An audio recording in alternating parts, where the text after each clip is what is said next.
Happy Monday, television family. We're back. Hope you had a good weekend. 28th day of July, 2025. I'm Dan Kuntz. It's already July 28th. What the heck's going on here? Summer's flying by. Get ready for some pretty warm, hot. We'll just safely say it's hot.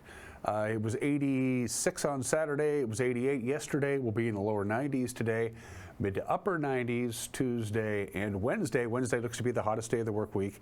And then things are going to change a little bit. Complete forecast details are coming up, but it's definitely going to feel like July and August because it's almost August.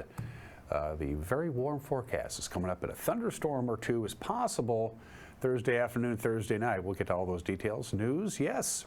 Sports, Mariners, well, they lost 2 of 3 to the Angels over the weekend down in Anaheim and up in Victoria. The Apple Sox lost 2 of 3 to the Harbor Cats. So they lost a little ground in their hopes to make the West Coast League playoffs. We'll have all of that activity in sports, all the other stuff that we're used to. And in case you missed it last week, we're going to give you one more chance to check out the interview that our news director did with Chelan County Sheriff Mike Morrison, who gave us the latest on the search for Travis Decker and how they're going to go forward now that we're, almost 2 months into this rather tragic saga. We'll have that conversation with Jefferson and Sheriff Morrison in the back half of the program. Got a lot to get to. We can see the high clouds behind me.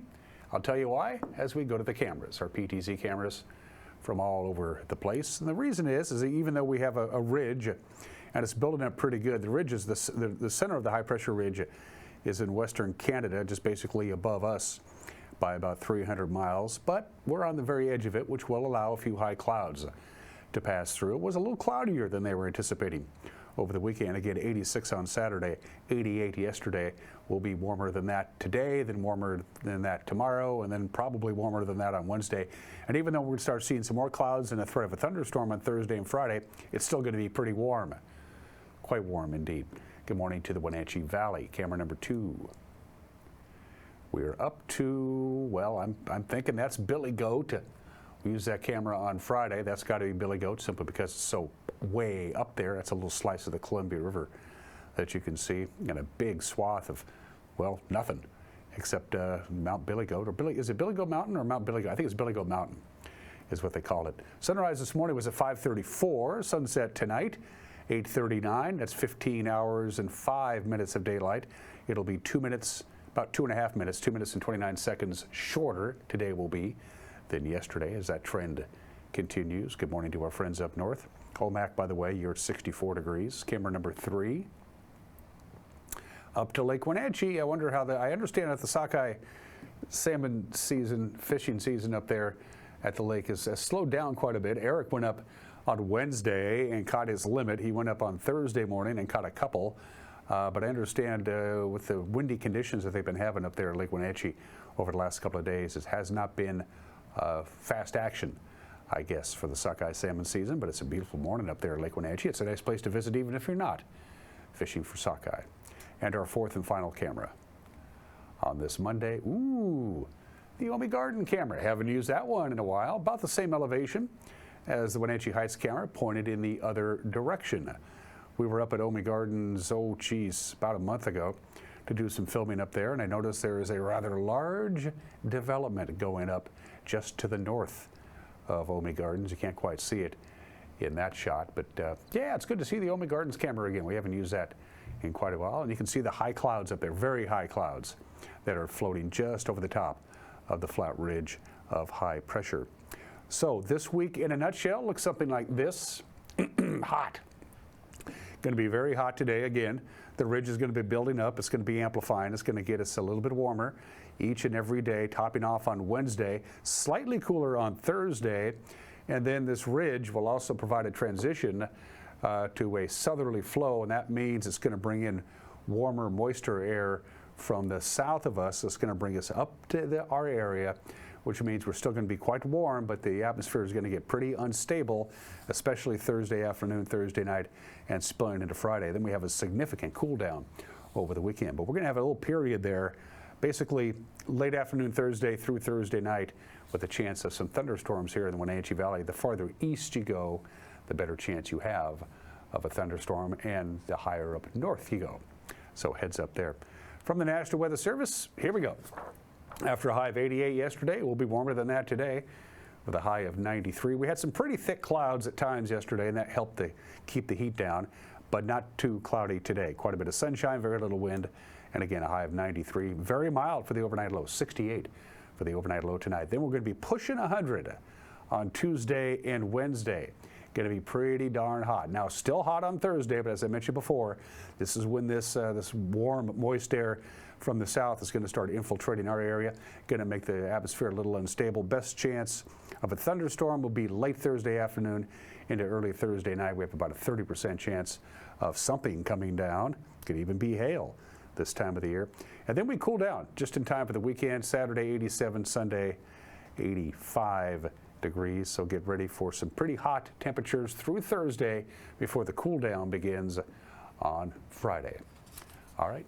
At your forecast, we're going to take a break and come back with your headlines on this Monday. You're watching Wake Up Wenatchee Valley on the NCWLIFE channel.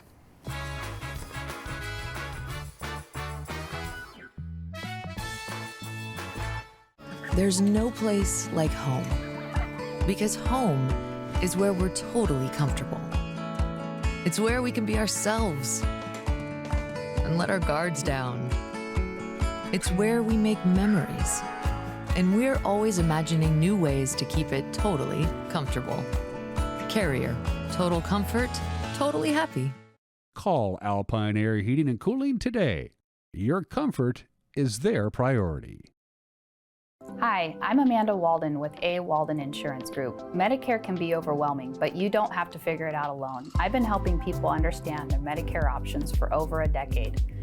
Medicare isn't a one-size-fits-all. I'll help you understand your coverage options so you can feel confident in your decisions. Let's find the right Medicare plan for you. Call me today or come and see me at my office located on South Chelan Avenue in Wenatchee between the YMCA and the Social Security office. I look forward to meeting you soon. Tour Moses Lake just a gas tank away. With its abundance of outdoor activities, Moses Lake is a great place to visit.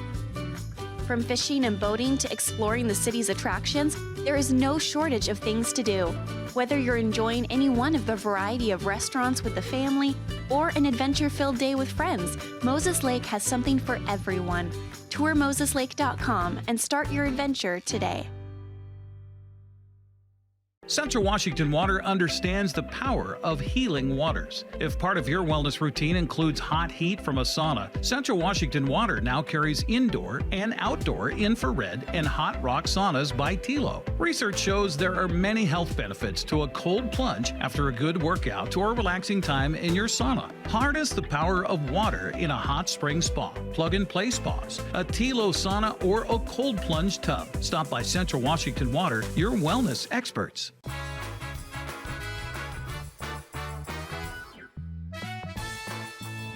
66 degrees right now. We'll be into the lower 90s today, close to 100, both on Tuesday and Wednesday with quite a bit of sunshine, and then the atmosphere gets a little unstable with the possibility of an afternoon thunderstorm on Thursday. Then we have a nice comfortable weekend as August is almost upon us. Almost 9 minutes after the hour, a Leavenworth man was killed yesterday afternoon when the motorcycle he was driving was struck by a motorhome. This happened on Highway 2 near Coles Corner. The Washington State Patrol reports that 62-year-old Donald R. Anderson was driving a 1998 Harley-Davidson eastbound when he pulled over to the shoulder and attempted a U-turn in front of the motorhome, which subsequently struck the motorcycle. Anderson was declared dead at the scene. The two occupants of the motorhome were uninjured. The accident, which occurred at about 5:30 last night, tied up traffic in both directions for almost 3 hours. A former East Wenatchee Water District employee was awarded $5 million on Thursday by a federal jury in Spokane. The jury found that he was wrongfully terminated by the district in 2021 after he sustained a spinal injury on the job while opening a water main valve. Brian Niffen was injured while working on the job over the years more than once. He filed injury claims while working as a utility field inspector in 2019 and in 2020, according to his lawsuit that was filed in the Eastern District Court of Washington back in November of 2023. In June of 2021, Niffen injured his back while twisting a large water valve at a job site. He requested that he be accommodated by not having to manually open valves and not lifting more than 50 pounds.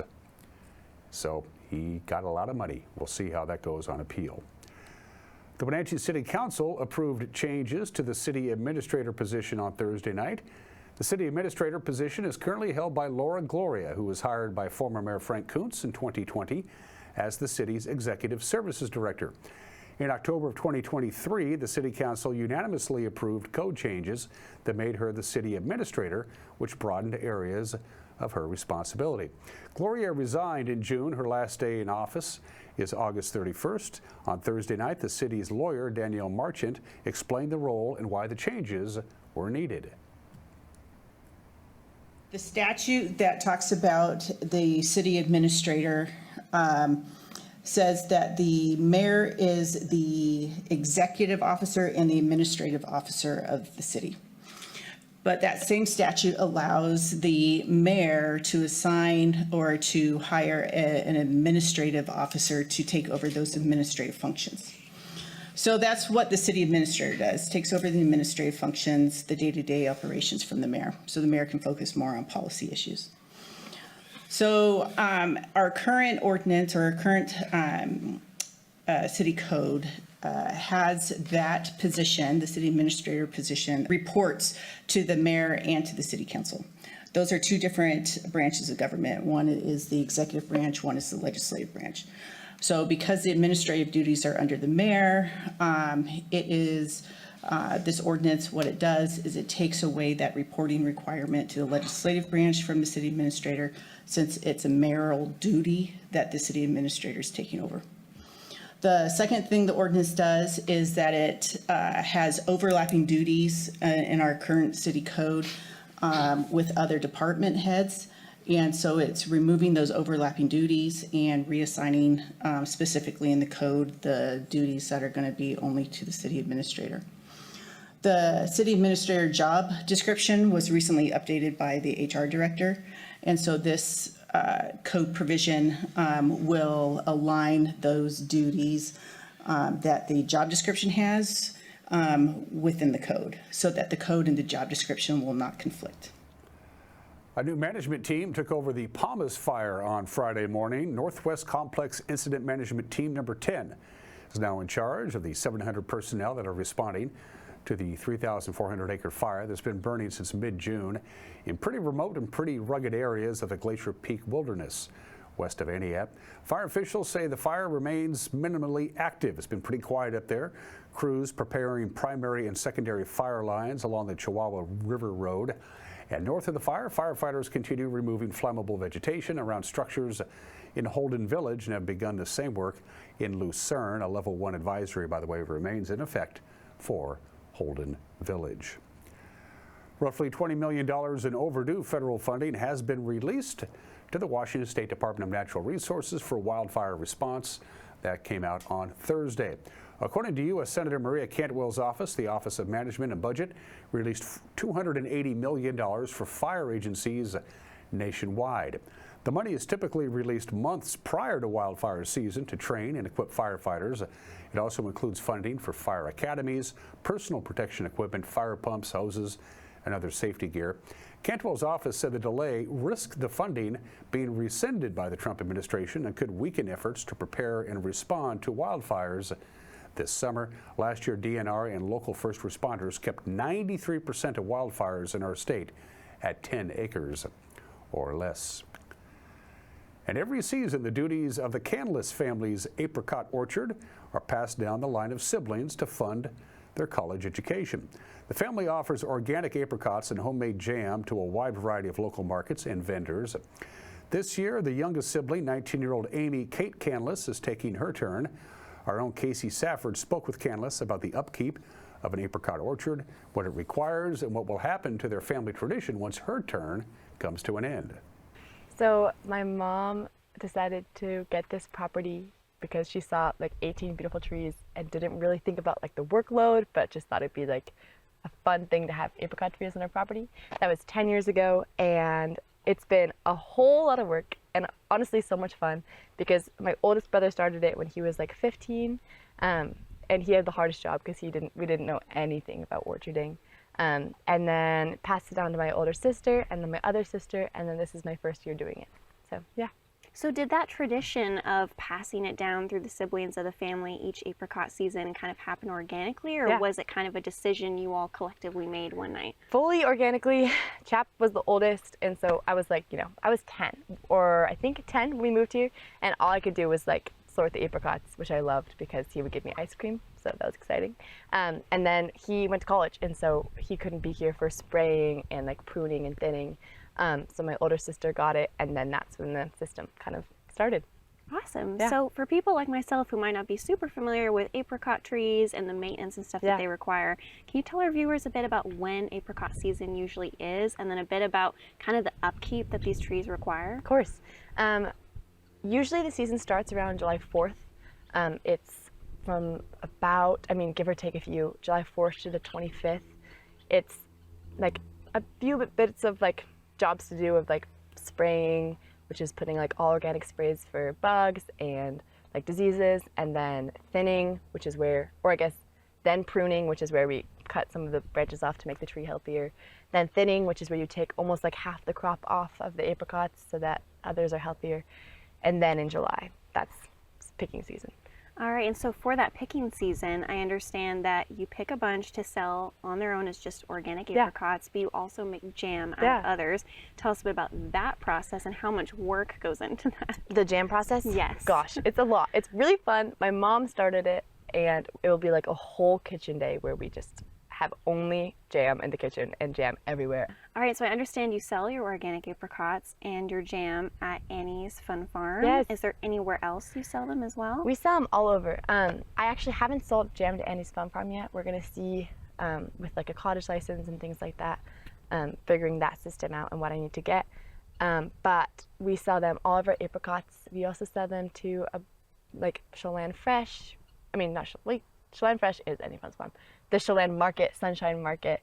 And then we sell a lot to Seattle in like big, like 600-pound loads, which I put in my car.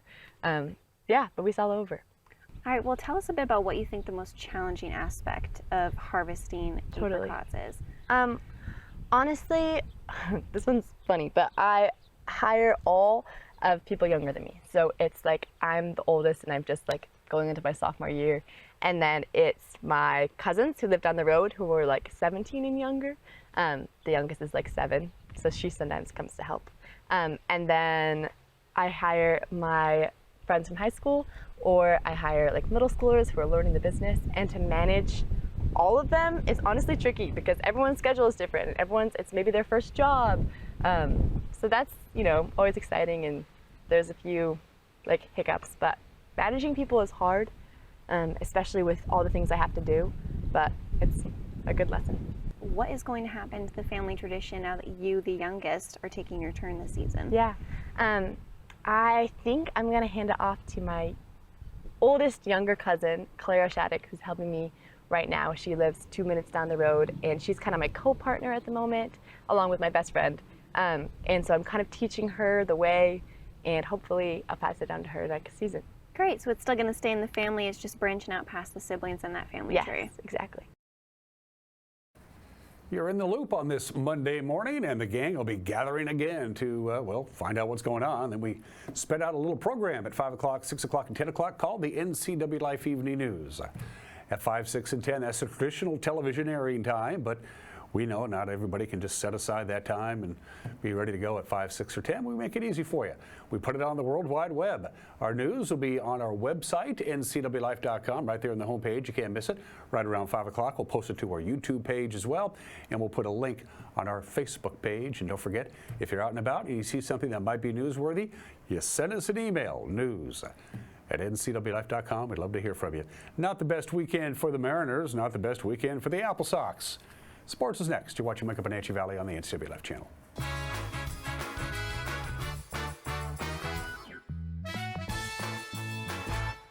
The Surf and Slide Water Park is open from Memorial Day through Labor Day. Surf and Slide is located in the heart of Central Washington in Moses Lake with activities for all ages and abilities. Check out Surf and Slide's Flow Rider Surfing Simulator, Lazy River, 2 200-foot water slides, tube slides, and diving boards. Our children's area includes a Treasure Island water structure, splash pad, and baby octopus slide. For season passes, visit us online or find Surf and Slide on Facebook. Craving fresh Asian comfort food? Steam Panda is Wenatchee's popular, family-friendly Asian restaurant. They focus on providing guests with delicious, healthy, fresh, and natural dishes for an affordable price. It's time to enjoy one of their many popular house-made soup dumplings, ramen noodles, or pho dishes. And make sure to ask about their lunch and chef specials on sushi rolls. Steam Panda's Hawaiian poke bowl and salads are excellent with your favorite boba tea. Stop by or order online at Steam Panda today. Caught in a conflict? Family, workplace, neighbor, business, housing disputes? Wenatchee Valley Dispute Resolution Center provides mediation services, a cost-effective and efficient way to provide a written resolution to disputes and issues. Plus, we offer mediation training and community education on conflict resolution and communication skills. Contact us to learn more. Les Schwab changed the tire game more than 70 years ago. Today, we still believe you should get more from less. Like more hustle, less hassle. More of the best service around, less of the runaround. Because we include America's best tire warranty in every tire we sell. So you get more unbeatable warranty, less charging you extra. It's why we're more than proud to say, you get more from less.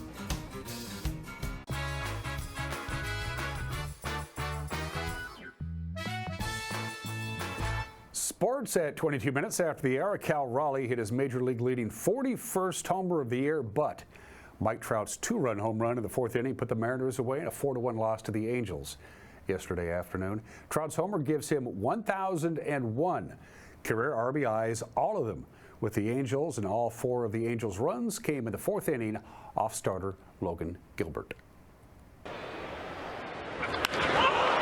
A rocket to left field, and Arozarena dives, and he shows proof. He makes the catch on a low sinking rocket off the bat of Zach Neto. That's a gutsy play, too, for Arozarena, who was able to secure the first win of the series for Seattle out of left field. Comes in there, you got to be aggressive, and he was, and he's able to make that play just before it hits the outfield grass, because that's getting by him.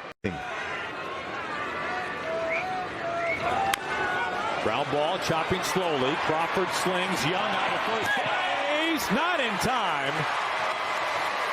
The first run of the ball game scores. D'Arnaud scores from third base. Pascal Raleigh. Rengifo trots home. 2-0 Angels. We talk about a couple of odd runs for the Angels here. Nothing has been hit really hard. They had that one ground ball, soft ground ball in the infield. Other than that, it's been wild pitches.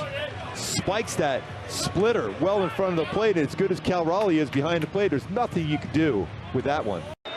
Trout this one RBI away from 1,000 in his career. To center field.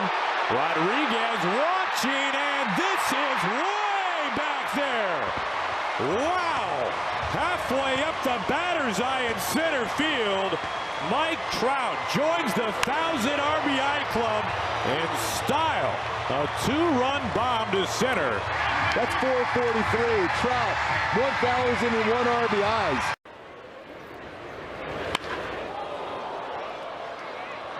Crawford a charge to center field. Adele reaches up.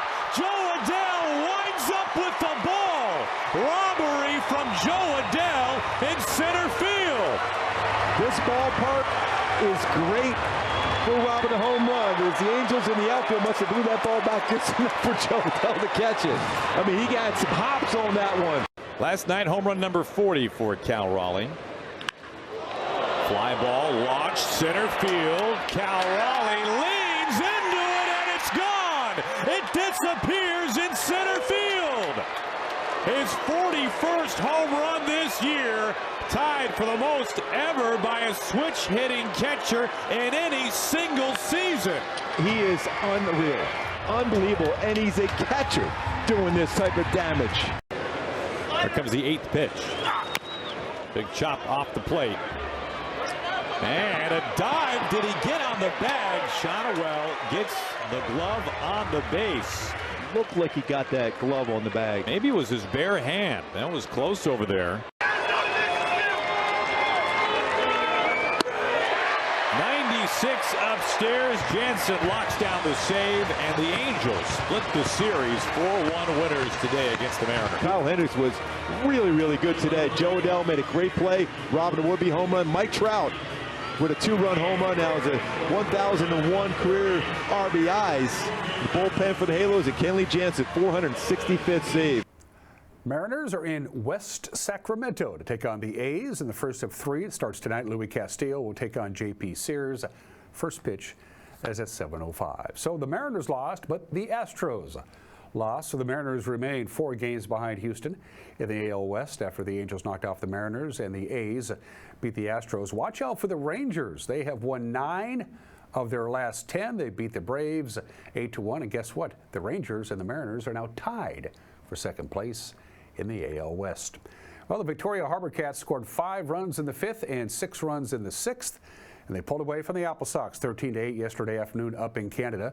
Victoria takes 2 of 3 over the weekend to extend their lead in the West Coast League's North Division second half to 4 games over the Sox. Wenatchee continues their road trip tonight in Port Angeles against the Lefties. First pitch set at 6:35. So as you look at the scoreboard, here's where we sit for the Apple Sox. 9 games left. The only way the Apple Sox can make the playoffs is either win the second half or have one of the 2 wild cards, which is an overall record. Well, right now, the Apple Sox trail Victoria by 4 games. For the second half title, they trail Edmonton by 2 games. Overall, they trail Edmonton by 1.5 games, and they trail Victoria by 2.5 games with 9 games left. So they lost some ground over the weekend up in Canada. Again, just 9 games left for the Apple Sox if they hope to make the playoffs. And those are just some of the games that people are playing. At 27 minutes after the hour, happy Independence Day in Peru. Hi, Peru. I know you're watching down there. A National Milk Chocolate Day.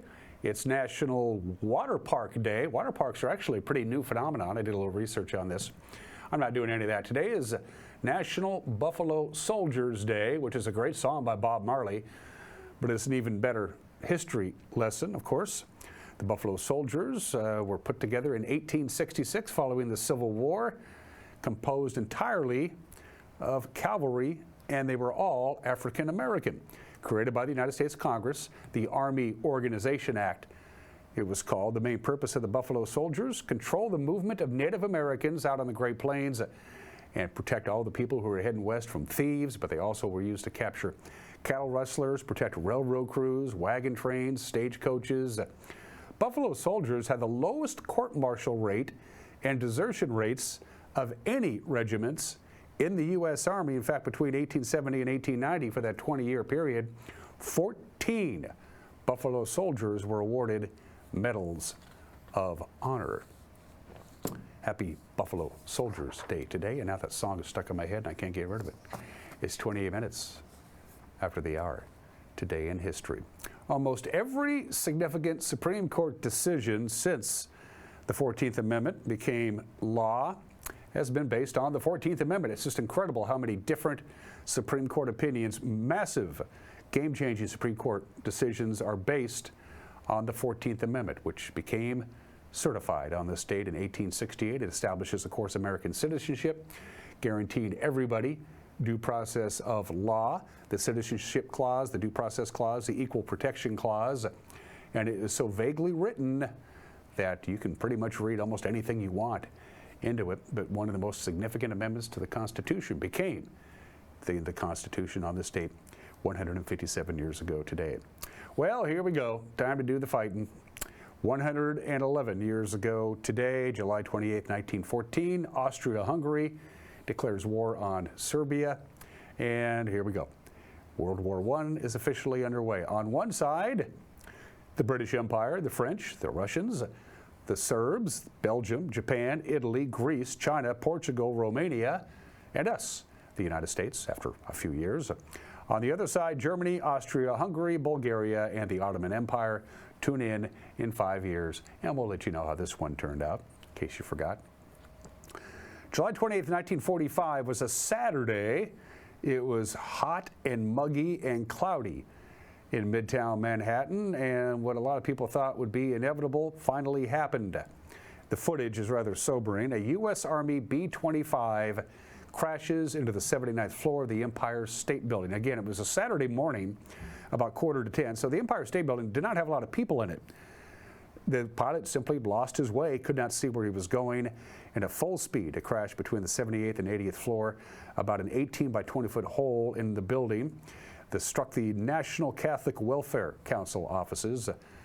14 total, some people in the building, all the people, as you might imagine, in the bomber. One engine shot all the way through to the south side, opposite the impact zone, flew over to the next block and landed on a roof. That destroyed that building. The other engine and part of the landing gear went down an elevator shaft. The amazing thing is that only 14 people were killed. If it had been a weekday, the Empire State Building would have been close to full, and the death toll would have been much, much higher. That was 80 years ago today. 60 years ago today, after talking to his people, Lyndon Johnson goes on national television and says, well, this Vietnam thing, we need more men. He orders an increase in the number of United States troops going to South Vietnam from 75,000 to 125,000, an increase of 50,000. In other words, we're in all the way. That happened on this date in 1965. 41 years ago today, I remember this very well, the games of the 23rd Olympiad officially opened in Los Angeles, California. Of course, Los Angeles will be hosting the Olympics in 3 more years for the 3rd time as we look at the opening ceremonies footage.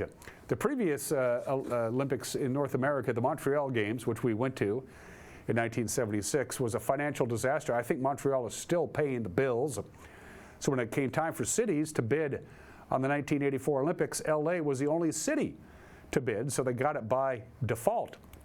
Peter Ubroth signed up 8 million corporate sponsors, so the Games actually made a net profit of $250 million. What they did with the money, I actually don't know. This was the 3rd consecutive Olympiad that there was a boycott. There was a boycott in 1976 in Montreal, a big boycott in Moscow in 1980. This time the Soviet Union and their 13 communist allies said, we're not coming, paying back for not going to Moscow in 1980. But Romania and China did compete, and China got a huge hand during the opening ceremonies. For China, their first Olympics since 1952, and needless to say, we did real good since there wasn't any competition. The United States captured 174 medals, 83 of which were gold. There's Rayford Johnson lighting the torch on this date in 1984.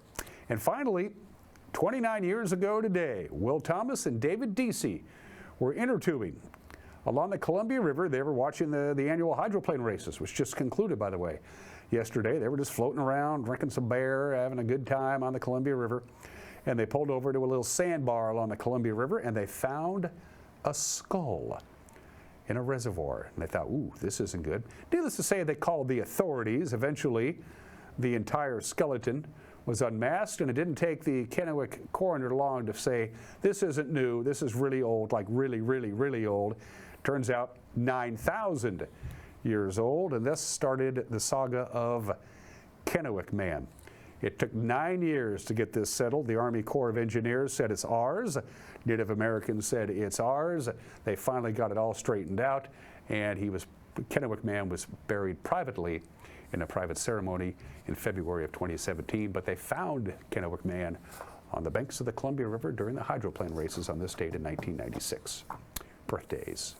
We usually don't do first ladies. I'm going to make an exception for Jacqueline Kennedy Onassis, the 37th First Lady of the United States. Of course, watched her husband get murdered right in front of her in Dallas in 1963. And after her brother-in-law Bobby was shot, she said, I'm out of here.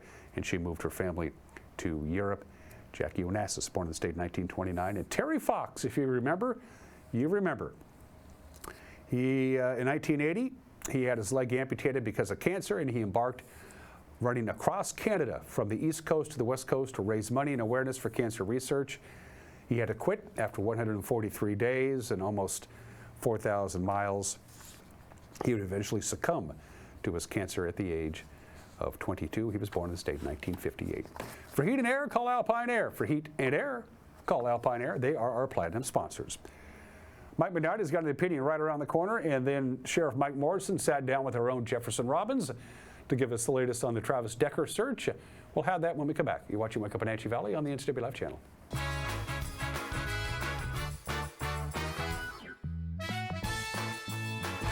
You trust the same doctor for your health and the same dentist for your smile. Trust Global Car Care to keep your vehicle running strong. We track your car's history so it gets the right care at the right time. With our 3-year, 36,000-mile warranty on parts and labor, you'll drive away with confidence. Global Car Care, your automotive experts. We service all makes and models, but specialize in Sprinter vans, Mercedes, Audi, Volkswagen, and BMW. Call or visit us today.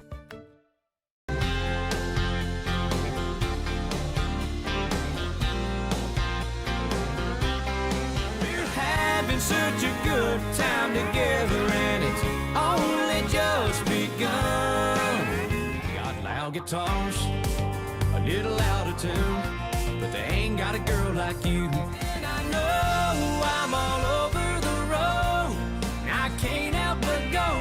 Little bit of left, little bit of right. It's hard. Fibercrete fireproof safety rooms can be the difference between life and death for you and your family.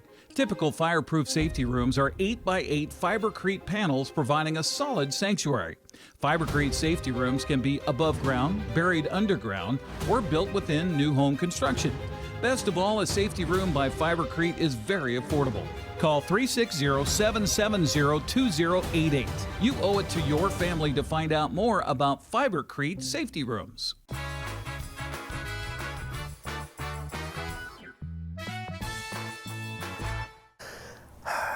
This is Mike Mad Dog McNaughty, and everybody is entitled to my opinion. Now, my musical tastes are pretty eclectic. While my fave genres are rock and the blues, I also have to admit that I do love the big band music of the 40s. Glenn Miller's In the Mood, Artie Shaw's Begin to Begin, that's great stuff. And however, I can't deny the legitimacy of rap music. Okay, I don't like it either, but I have to admit, if rap had been around when I was younger and my testosterone level was higher, I probably would have liked some of this stuff. So maybe while some current musical genres may not be to your or my taste, I think that I think rap music deserves some respect. Maybe. This is Mike Mad Dog McNaughty, and that's my opinion.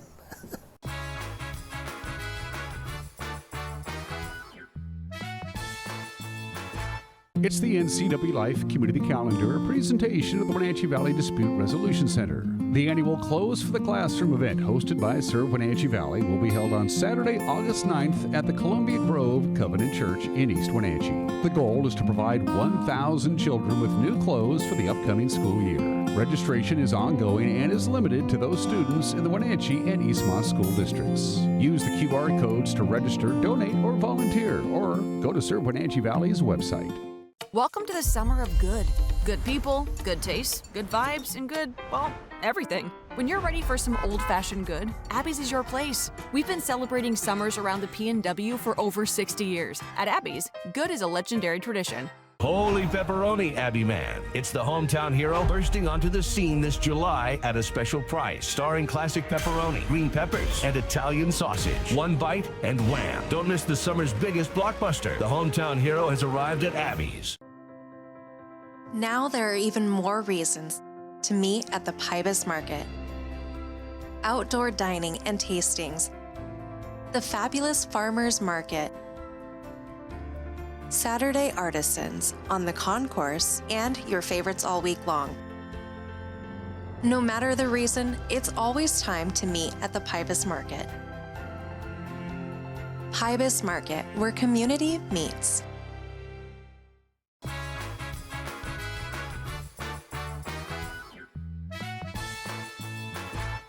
Jefferson Robbins with NCWLIFE. It's been about a month and a half since the murders that transfixed the Wenatchee Valley. Peyton, Evelyn, and Olivia Decker were taken from their family. Their bodies were found on June 2nd. A lot of local police agencies and national law enforcement have been involved in the search for the suspect, their father, Travis Decker, ever since then. One lead local agency is the Chelan County Sheriff's Office. Sheriff Mike Morrison joins me now. Sheriff, thanks for being here. Thanks for having me.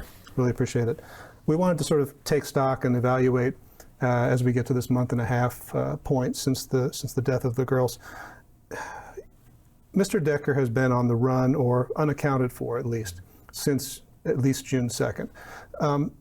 a lot of the early focus, a lot of the early searching happened in the wilderness areas around the area of the campsite where the girls' bodies were discovered, leading up into the enchantments from there. What evidence suggested to your agencies at the time that Mr. Decker might have fled into the wilderness and that he might be preparing to stay there for a long time?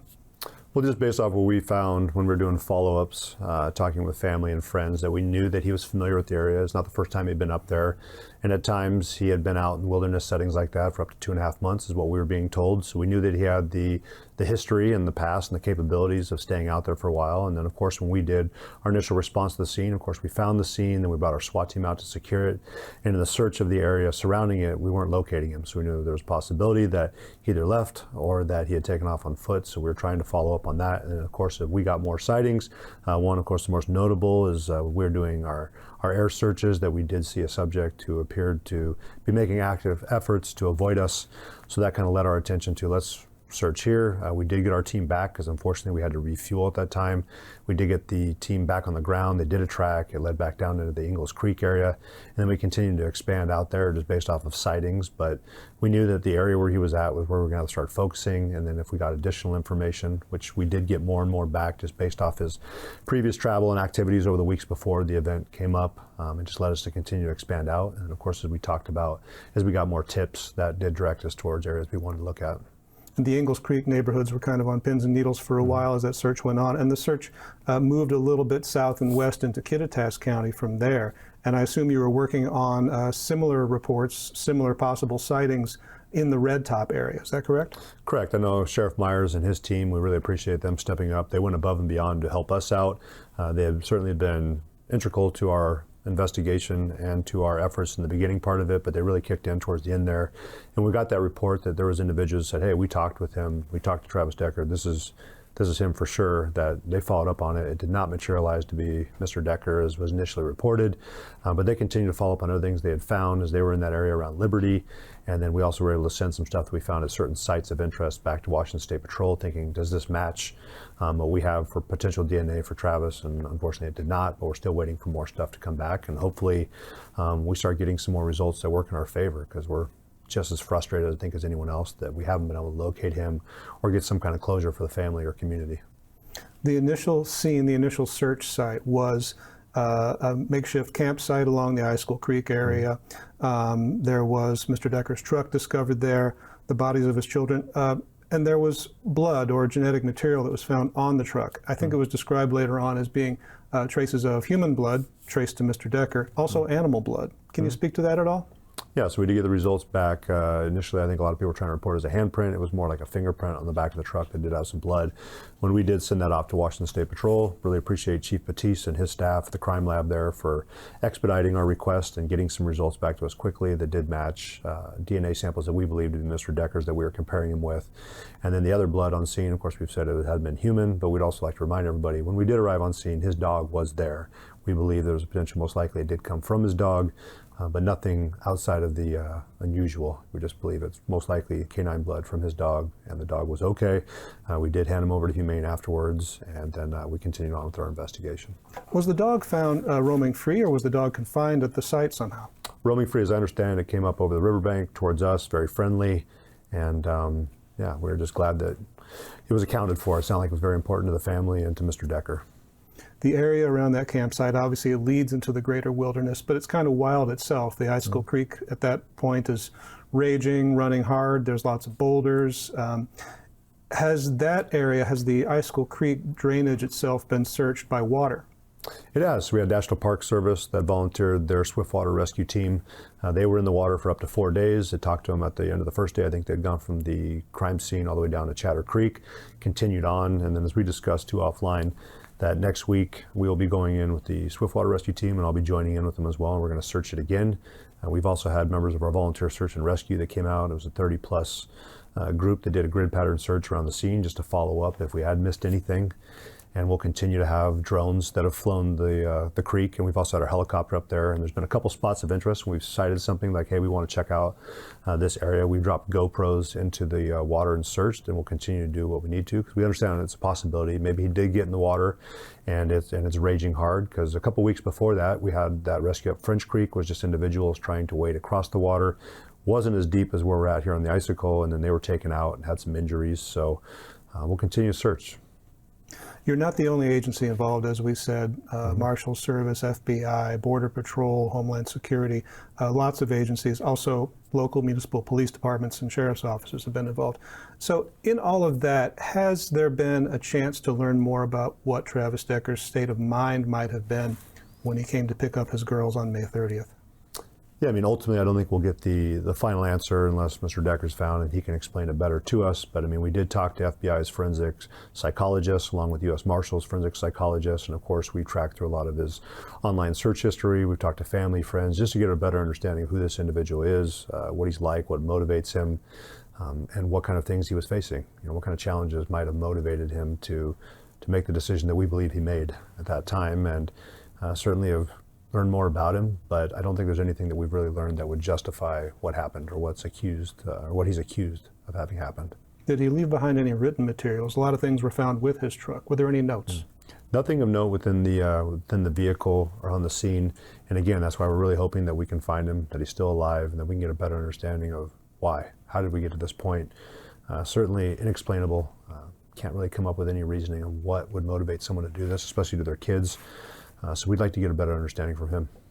Some people in their mindset can be influenced by their social media intake. Do you have any insight, Mike, on what Mr. Decker might have been consuming online in terms of YouTube videos or accounts he might have been following? From what I'm getting back from the information, I didn't personally go through these scans. I mean, there wasn't anything that would have been telling of why he got to this point. And talking with other individuals who had met him online or knew him personally outside of that, also, this was not in line with what he had been like before. Have you gotten, well, I know you've gotten a lot of tips over the course of all this, maybe in the hundreds, maybe in the thousands. What's been the range of usefulness of the kind of information people are getting? I mean, have you gotten mostly things that are helpful? This is an idea or a track you should check out. Or have you gotten more things that are just beyond the realm of belief? Yeah, well, we appreciate everything. I mean, we're not discounting any information that comes in. Of course, others don't quite have a full understanding of the investigation or the situation. I mean, we certainly hear, you guys should be using drones. We have used drones. Or you guys should be flying with FLIR. We have used FLIR. You guys should have tracking dogs, and you should have cadaver dogs. And these are things that we've utilized. And then when we get the reports of sightings, I mean, we're doing our best to follow up. We saw the one here most recently in Idaho. We put a lot of resources in to follow up on that, thanks to the U.S. Marshal Service. We had another one up in Canada. Thanks to the RCMP for coming in and following up on that. We've had some in Montana. The FBI followed up on that. Some down in Texas. I mean, we are taking them seriously. We're doing our best to follow up. And I was even talking about one out there in Tennessee. And it's getting international attention as well. So we are certainly appreciative. We understand that this makes their job a little bit easier when you have a bunch of eyes watching, staying focused on this, and we get, maybe there is an angle that we're not considering, so we do try to follow up on the information that's provided, suggestions. We've reached out to other agencies. I've talked to the former FBI agent who was with the Eric Rudolph case for the '96 Olympic bombing. He's the sheriff out of Walla Walla County. Him and I discussed challenges they had. That search went on for 5 years. I've talked with Dave Reichert, former King County sheriff, and we talked about the Green River killer and some of the challenges they had and how they were using technology and other strategies that evolved from the 80s into the early 2000s on how to get this and what challenges they faced in tracking him and finding Mr. Ridgway eventually. But we're trying our best to think outside the box, look at outside resources, but we're pretty confident with the teams we brought in. You've had U.S. Forest Service, you've had the FBI, U.S. Marshal Service, and you've had U.S. Customs and Border Patrol's tracking team, national parks. And then you start getting Snohomish County, King County, Spokane County. You dropped a lot of resources, assets, knowledge into this, and we'll continue to push and think outside the box to figure out how else can we come up with the results we want to see. But a good effort, I think, to this point, and we haven't given up yet. So the crime that Mr. Decker is accused of is generally called familicide or family annihilation. And it doesn't happen very often, but it's horrifying when it does. In some of the studies that I've read about this, including one from 2019 in Australia, looked at 104 cases of familicide. The annihilator, the person accused of the crime, attempted or completed suicide in about 79% of those cases. Do you still have reason to believe that Travis Decker is alive, or do you think he's ended his own life? As I'm looking at it right now, he's unaccounted for. And of course, we recognize there's a strong possibility that he did take his own life.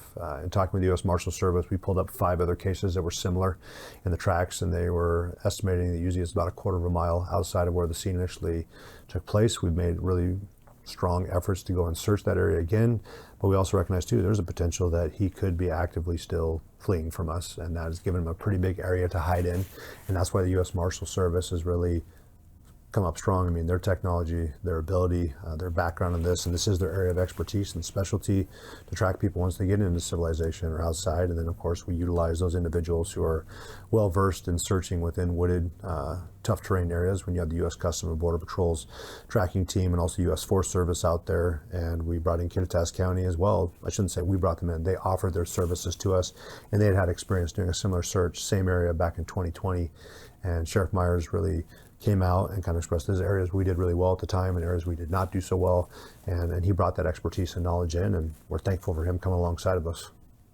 Well, a month and a half might be too early to ask this question, but it does seem like a long time. So at what point is the search called off? At what point do you say, we've looked everywhere we can and in every way we can? Yeah, we're being careful with the resources we have. We understand that taxpayer dollars that come back and fund our agency are limited. So when we do get credible information of areas to search, we're following up on that. But I think the heavier, more intense search effort that you saw in the beginning of this campaign has certainly been brought back a little bit, and now you're seeing more of a directed effort. When we do get information like Idaho, we're going to deploy resources there. Otherwise, we're going to continue to focus on the investigative side, make sure the case is ready for trial, and that if we do have other information we want to follow up on, or like, hey, let's recheck this, like we had with the initial crime scene where we brought the search and rescue team with the volunteers back to work with marshals and our deputies to research. Those are things that we will continue to follow up on and do. But I feel like we're headed in the right direction with the criminal investigation. Thanks to Sergeant Lewis, Chief Moody oversees operations of really coordinating this, and then the detectives who have just been dumping their heart and soul into this case to ensure we are presenting the best case forward when we do go to trial. A lot of agencies were looking for Peyton, Evelyn, and Olivia after they were declared to be missing on about May 30th. It was your people who found them on June 2nd. Who found their bodies. It's been your people who have been, I think, night and day on this case locally ever since. Given the amount of effort and given the amount of time that's passed, how is morale doing in your department? How are your people doing with this case? Yeah, well, first I want to back up a little bit and say Chief Reinfeld, Wenatchee Police Department, they've done an excellent job. Especially, I give Detective Hewitt a lot of credit. If it hadn't been for his work that he put in over the weekend to give us information on the following Monday, like kind of more of a general area to search, we would have been looking through 2,900 square miles of a county. So he really gets a lot of credit for putting us on the right path to search. And of course, Deputy McLeod, just being well versed in our Forest Service area. When you get back in the federal land, especially up the Icicle, he had a general idea where he knew or he believed that individual was going to be, went there, checked it out, so I appreciate that. But when you look at just the overall effort that our deputies who've been answering the calls still, we've been doing the majority of the investigation, and our detectives, they've been running hard. And we talked about bringing in CISM support, so crisis intervention stress management, peer support members, and also psychologists, thanks to the Washington State Patrol providing theirs. We also brought ours in, and making sure that we're providing means for our deputies to be able to decompress mentally, and then also encourage them to take care of themselves physically, getting those workouts in. That's something we've been focusing on because our agency has been going hard for a long time. We're a medium-sized agency. We do have a lot of dedicated men and women, but you can't expect them to go full throttle for that long and there not be any kind of burnout. That's why you saw a pullback from us after about 2 weeks where we said, hey, we're going to transition our efforts more over to other partners so they can continue on. And I've referenced like what we do for fires. Typically, you'll see a fire team on the ground for 2 weeks, and that's because you're asking a lot for those individuals during that 2-week period, and you can't expect them to continue performing at a high level for a prolonged period of time. So we've been cognizant of that, but the men and women of this agency have done exactly what I expected them to do. They stepped up, they're professional, they handled calls, and they took really a horrible situation that has rocked a community and a family, but also rocked our agency, and continue to stay the course. And I think really led up to our core values. They still maintain integrity and teamwork and excellence, and that's what we wanted to see. And that's what I would have expected from the men and women, because when the job called, they did what needed to be done. What are the chances, Mike? I mean, if you were laying odds, what are the chances of finding Travis Decker? I still feel it's high because we have individuals that not only from our agencies, but we're a very high tourist populated area when you come during the summertime. So we know a lot of individuals are out there, and you also get into hunting season. We know there's a possibility that come up.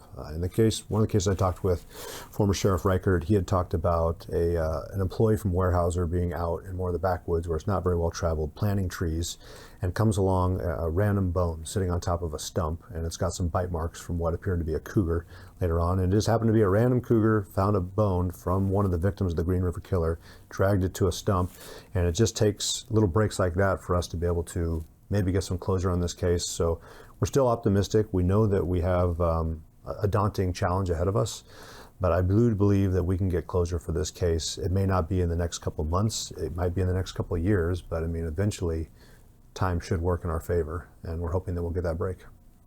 Well, Sheriff Mike Morrison, I know that the community appreciates what your agency and your peer agencies have been doing in this very difficult case, and we appreciate you being here today. No, appreciate it. Thanks for the time.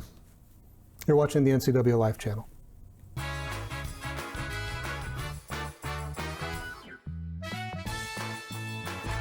Hey, welcome back to Save Mart. What can we help you find today? We're looking for a mattress. Oh, right this way. We got a large selection. We have this pillow top here. Oh, comfortable. We have more to choose from down here. Oh. I think I have the perfect one over here for you. I guess we'll take this one. You'll find it at Save Mart. Full service at a low, low price. Welcome to the Gilded Lily home, where something extraordinary is waiting for you. The Gilded Lily offers a unique collection of hand-selected, carefully curated items to help you celebrate all of life's special moments. From the budding chef to the home decorator to that very special occasion, there is an abundance of delightful gifts waiting for you. The Gilded Lily home, where you can step in for inspiration and leave with beautiful items to brighten any area of your home. Are you dealing with a pest or weed issue and you just don't know what to do? We use the best pest control methods approved for areas with kids and pets. Whether it's rats, mice, ants, or spiders, or something else altogether, we provide the coaching and solutions you're looking for. And you can know that your dollars are supporting a local, family-owned and operated business. Allow us to help you get back to living healthy and pest-free. Harvest Valley Pest Control. Welcome to Mountain Chick Floral, your go-to flower and plant shop in downtown Wenatchee. Explore their wide variety of unusual and fun plants. And when you buy a plant in a container, they'll pot it up for you absolutely free. Birthday or weddings, they'll create the perfect floral arrangement for you. Brighten up your office with fresh blooms delivered to your door or business. Ask about floral subscriptions. Visit Mountain Chick Floral today, where every occasion is a reason to celebrate with flowers.